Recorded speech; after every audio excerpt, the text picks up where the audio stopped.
دخل عليا بالشنطة، وانا لما بيدخل عليا بالشنطة دي بخاف، اكيد طالب حاجة انا عارفة هو عايز ياكلها.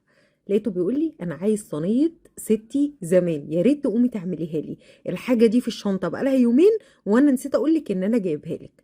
طيب اشوف الحاجة اللي في الشنطة، لقيته بقى عايز الاكلة بطريقة جدته او بطريقة سته. حاضر هنعملها بطريقة جدتك. هي عبارة عن بتنجان وفلفل وطماطم. جايب لي بقى كل مشتملاتها، هوريكم بقى جايب لي ايه. عملنا احلى صينية مسقعة بلدي، من غير بقى بطاطس ومن غير افتكاسات ولا اي حاجة، مسقعة بلدي بتاعت زمان تحت الشواية. تمام. وعملنا شوية بتنجان مخلل عشان يبقى مبسوط. والله صاحب البيت ده زي العسل، جايب بقى شوية بتنجان مخدد عشان اعمل له بتنجان مخلل بالفلفل الاحمر. وجايب بقى حاجات المسقعة، جايب التوم وجايب القوطة وجايب البتنجان الرومي وجايب الفلفل. وعايزة اقول لكم الشنطة دي كان جايبها بقالها يومين بره في الشنطة.